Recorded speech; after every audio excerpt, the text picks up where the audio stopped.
Hello everyone, it's Ryan, Frontline Animal Removal. Today I'm doing some bat proofing.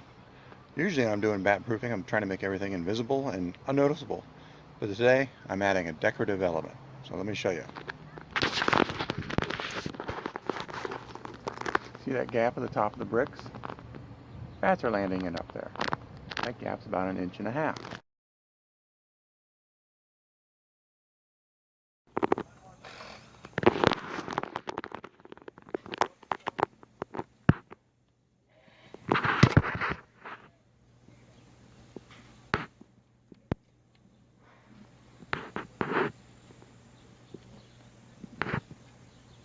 There you go, bats.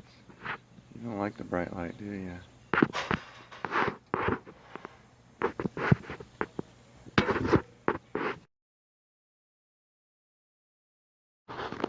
Right here's the solution. We've bent some trim. It's kind of like crown. There's a little three-dimensional element to it, and then it gets screwed to the soffit, and then the bottom of it fits tightly to the brick. I couldn't go too wild with it because we have to keep it as close to the brick as possible. Now right here at the end, I have not finished yet, but that's where my bat cone's going to go. So over on this end, I'll finish this up, and the house will look finished here.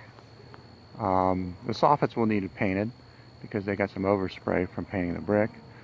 But other than that, it'll look super dupery good and keep the bats out.